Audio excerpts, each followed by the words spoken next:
Bu videoda insansız robotların askeri alanda nasıl kullanıldığından bahsedeceğim. Bu alanda inanılmaz çeşitli robotlar var. Köpek robotlar, böcek robotlar, dronlar.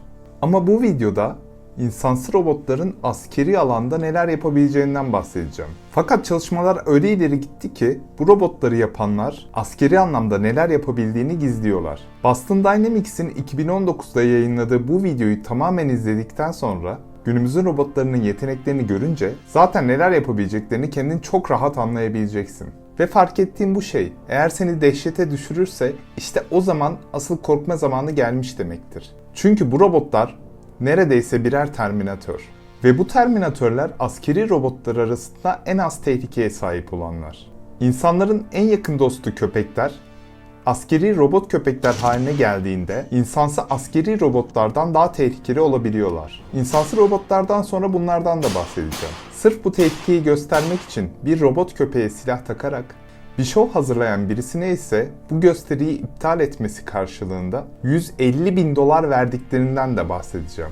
Bu teknolojileri geliştiren insanlar neler yapabildiklerini artık saklı tutmak istiyorlar. Ve bazı ülkeler, yapay zeka uzmanları ve neredeyse insanların %61'i bu teknolojinin geliştirilmesinin ve üretilmesinin yasaklanmasını isterken bu teknolojiyi üreten ülkelerin ise bu tehlikeleri nasıl zararsız göstermeye çalıştığını ve bu yıkıcı teknolojiyi geliştirmeye devam ettiklerini anlatacağım.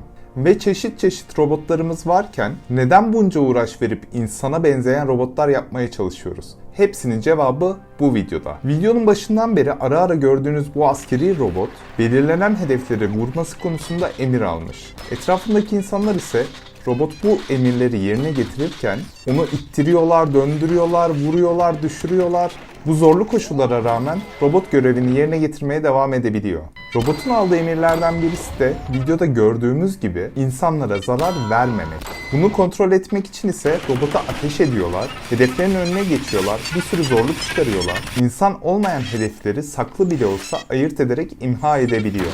Videonun sonuna geldiğimizde ise askeri robotu bir robot köpekle tanıştırıyorlar. Askeri robot ise kontrolden çıkarak robot köpeği alıp kaçıyor. Elbette aranızda bilenler olacaktır. Bu video aslında CGI. Yani sadece video. Bize bilgisayarda yapılmış videoları mı göstereceksin dersen çok haklısın. Şirketler askeri robotların ne kadar tehlikeli olduğunu artık göstermek istemiyorlar. Bunun yerine sadece robotların yeteneklerini ve eğlenceli becerilerini gösteriyorlar. Size gerçek robotların neler yapabildiğini az sonra göstereceğim. Eminim çok şaşıracaksınız.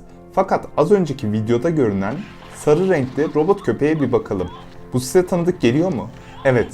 Bu Boston Dynamics'in robot köpeği Spot'un ilkel bir versiyonu. Spot gerçekte üretilmiş çok yetenekli bir robot köpek. Spot'u genellikle ip atlarken ya da dans ederken görebilirsin. Yani eğlenceli şeylerde. Fakat Spot'un inanılmaz faydalı yetenekleri var. İnşaatlarda çalışıyor, denetim yapıyor, koşuyor, kendi kendini şarj edebiliyor. Zoom kameralar ve termal kameralar gibi bir sürü teknolojiyle de çok iyi analizler yapabiliyor. Aşırı yetenekli bir robot. Örneğin deprem zamanında binlerce Spot'un olduğunu ve 24 saat boyunca insanlara yardım ettiğini bir düşünün. Çok daha fazla insan hayatı kurtulmaz mıydı? Spot'un kafasında kamera ve derinlik sensörü var. Bir şeyleri kavrayıp hareket ettirebiliyor. Sızdıran boruyu tespit edip vanayı kapatabiliyor. Spot günümüzün en yetenekli robotlarından birisi. Fakat askeri alanda da yeterince yetenekli olabilir. Şimdi asıl tehlikeli kısma geliyoruz. Birisi 2 tane Spot almış ve sırtlarına paintball silahları yerleştirmiş. Bunu da bir gösteri haline getirmiş ve insanları Spotları kontrol etmeye davet etmiş. Boston Dynamics ise bu gösterinin düzenleneceğini öğrendiğinde $150.000'lık 2 adet Spot'u hediye etmeyi teklif etmiş. Tabii gösterinin iptali karşılığında. Bu da Spot'un tehlikeli ellerde neler yapabileceğinin kanıtı. Piyasadaki tek robot köpek üreticisi Boston Dynamics değil. Ghost Robotics adlı şirketin de bir robot köpeği var. Bu köpek tamamen askeri amaçlarla tasarlanmış ve üretilmiş. Örneğin burada bir bombayı imha ediyor. Bunu sadece robot köpekleri incelediğimiz farklı bir videoda ayrıntılı olarak anlatacağım. Boston Dynamics özünde askeri robotlar üretmek için kurulmuş bir şirket. 2013 yılında Google şirketi satın alana kadar bu alanda çalışmalar yapmayı sürdürmüşler. Bu satın alınmadan önce geliştirdikleri Big Dog isimli robot köpek ise tamamen askeri amaçlarla tasarlanmış. Ve belki inanmayacaksınız ama bu köpek tam 20 yaşında. 2005'te üretildi ve 2010 yılında da proje sona erdirildi. Big Dog benzinli bir motor kullanıyordu. Daha sonra bu projeden edindikleri bilgilerle de elektrikli motora sahip, çok sessiz ve hızlı çalışan Spot'u ürettiler. Yine Boston Dynamics'in diğer bir robotu olan Atlas'a geçmeden önce başka bir insansı robottan bahsedeceğim. Stantronic robot denilen bu robot Disney tarafından tasarlanmış. Evet, şu bildiğimiz çizgi filmler yapan Disney. Örümcek Adam filmlerinde dublörler tehlikeli hareketler yaparken sakatlanma ihtimalleri çok yüksekti. Bu tehlikeye karşı Stantronic'i tasarlamışlar. Gerçekten de Örümcek Adam gibi havada gösteriler yapabiliyor. Şimdi bir de bu robotun silahlı olduğunu düşünün. Kim bilir neler yapabilir. Şimdi gelelim Atlas'a. Atlas tamamen insan baz alınarak yapılmış bir robot. Vücudu, eklemleri falan bize benziyor. Gözleri de tam olarak beklediğimiz yerde. Atlas dünyayı böyle görüyor. Gövdesinin içinde 3 tane bilgisayar var. Her biri birer laptopa eşdeğer. Boyu da 1,5 metre, yani bir ilkokul öğrencisi kadar. Seni Atlas'ın teknik özellikleriyle sıkmayacağım. En önemli soruya geliyoruz. Farklı türde bir sürü robotlarımız var. Bunca robot varken neden insan şeklinde robotlar yapmak için uğraşıyoruz ki? Bu sorunun en temel cevabı şu: dünyayı insanlara göre inşa ettik. Engeller, kullanım şekilleri hep insana göre.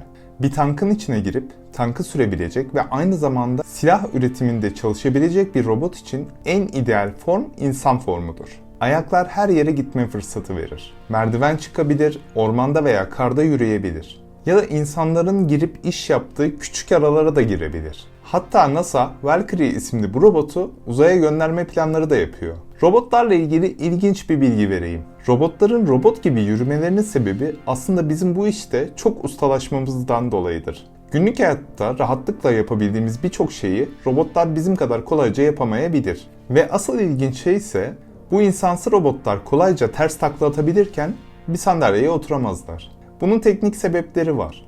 Bu tarz bir genel kontrol sistemi yazmak oldukça zahmetlidir. İnsanlar olarak yüzlerce farklı hareket davranışını kolaylıkla yapabiliriz. Bunu bir robotta tasarlamak ise bayağı zor bir şey. Her hareket davranışı ayrı ayrı olarak tasarlanır. Bizim için çok basit görünen birçok davranışta robotlar bize göre hala düşük performans seviyesindeler. Fakat akıl almaz bir hızla gelişiyorlar. Sana bir şey göstereceğim. Bir insanı ittikleri gibi Atlas'ı da itiyorlar. Bir YouTuber bunu denemiş ve neredeyse artık bir insan kadar dengesini sağlamayı başarabiliyor. Atlas çok becerikli. Atlas'ın yetenekleri başka bir video konusu. Biz savaşlara dönelim. Boston Dynamics genel amaçta hiçbir robotun silaha dönüştürülmemesi gerektiğini bildiren bir açıklama yayınladı.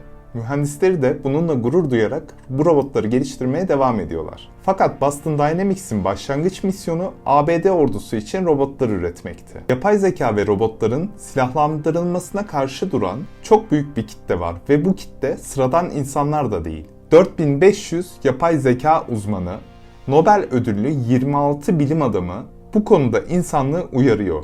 30 ülke, 140 organizasyon, Birleşmiş Milletler Genel Sekreterliği, Avrupa Parlamentosu, Birleşmiş Milletler İnsan Hakları Konseyi ve insanların yaklaşık %61'i yine yapay zeka ve robotların savaşlarda kullanımının yasaklanmasını istiyorlar ve çok haklılar. Bu teknolojileri geliştiren bazı ülkeler bu yasakları yavaşlatıyorlar ve otonom silahları geliştirmeye devam ediyorlar. Ve bu yasakların gereksiz olduğunu iddia ediyorlar. Acaba neden?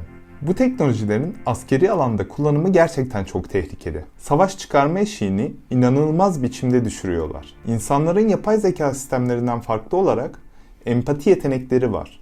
Örneğin girilmemesi gereken bir alana küçük bir çocuk yanlışlıkla girerse bir insan bu durumu fark edip çocuğu koruyabilir. Fakat otomatik sistemler bunu her zaman yapamayabilir. Ve daha önemlisi, yapay zeka sistemleri askeri ve sivil hedefler arasında ayrım yapamıyorlar. Drone teknolojilerini hem sivil kullanımının birçok yönü hem de askeri alanda incelediğim videoya buradan ulaşabilirsin. Videoyu beğen, kanala abone ol.